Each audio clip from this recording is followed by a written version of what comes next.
நான் ஒரு பொண்ணு லவ் பண்றதுக்காக இதை வாங்கினேன் செஃப், இம்ப்ரெஸ் பண்றதுக்காக. கிட்டாருக்கு பின்னாடி ஏதாவது கதை இருக்கா? சேவலமான ஒரு கதை இருக்கு என்ன செஃப். ஒரு பொண்ணு வந்து ரொம்ப பிடிக்கும் செஃப்.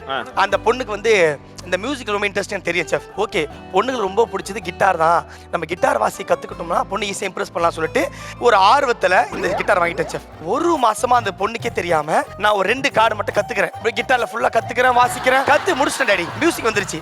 இப்ப அந்த பொண்ணு இம்ப்ரெஸ் பண்ணலான்னு போனா அந்த பொண்ணு யாரோ டான்ஸர் ஒரு பையனை லவ் பண்ணுதான். அது எனக்கு தெரியாம போச்சு டாடி. சரி, கிட்டார் வாங்கின சும்மா இருக்க கூடாதுன்னு லைட்டா கத்துக்கிட்டேன் டாடி. இன்னைக்கு நான் வாக்கு போறேன் கிட்டார் என்னோட மேகனாக்காக. ஒரு நிமிஷம் முதல்ல செக் பண்ணிட்டு பண்ணிக்கிறேன் சார். பிச்சை எடுங்கண்ணா. பன்னீர் தூவும் மழை, ஜில்லென்ற காற்றின் அலை, தேன்பாடும் இந்நேரமே.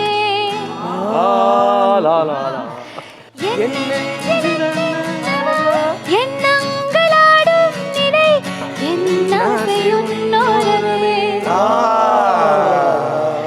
வெண்ணிலவானில் அதில் என்ன மேகம், ஊர்கோலம் போகும் அதனுள்ளாடும் தாகம், புரியாதோ என் எண்ணமே அன்பே. ஆரம்பி காலை கிட்ட கிட்டார்